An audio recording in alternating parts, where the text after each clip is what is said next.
फिर सभी बीच में बोला नमस्ते, प्रणाम, जय श्री राम दोस्तों। आप सभी का स्वागत, वंदन, अभिनंदन है। एक बहुत प्यारे से गीत के साथ आए हैं माता जी की। लोकेशन भी बढ़िया है। और आप सबको प्यारा सा गीत कैसा लगेगा कमेंट करके ज़रूर बताइएगा। मैया रानी का गीत है। आप सब जय माता दी ज़रूर लिखिएगा कमेंट में। बहुत प्यारा गीत है, सुनिएगा।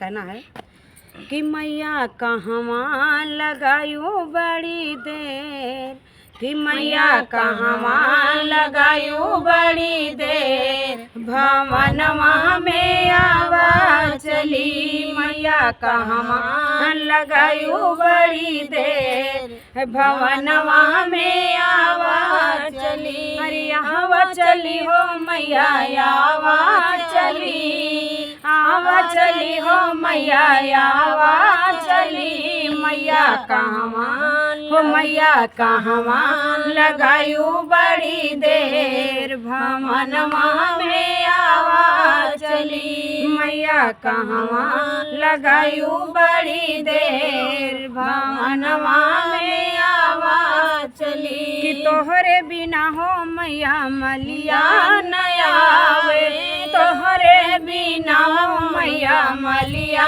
नया वे, मलिया नया वे मैया मलिया नया वे। कि मैया हरवा गुचता बाई देर, कि मैया हरवा गुचता बाई देर, भवनवा में आवा चली। मैया कहवा लगायो बड़ी देर, भवनवा में आवा चली। कि तोहरे में न हो माई है लवैया नया वे, तोहर बिना हो है लवैया नया वे।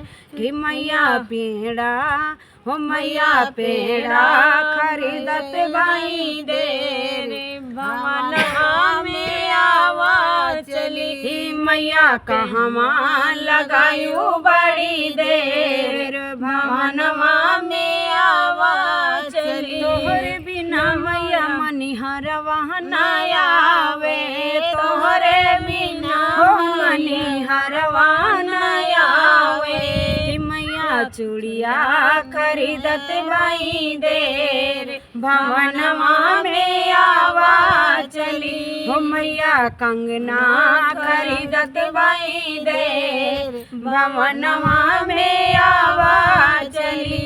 कि मैया कहवा लगायो बड़ी देर, भवनवा में आवा चली। मैया कहवा लगायो बड़ी देर, भवनवा में आवा चली। तोहरे बिना हो मैया सोनरा नया वे, तोहरे बिना हो मैया सोनरा नया वे, सोनरा नया वे मैया सोनरा नया वे।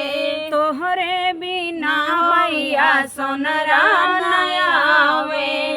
कि मैया हो मैया बिंदिया गढ़ता बाई देर, भवनवा में आवा चली। मैया कहवा लगायो बड़ी देर, भवनवा में आवा चली। हो मैया कहवा लगायो बड़ी देर, भवनवा में आवा चली।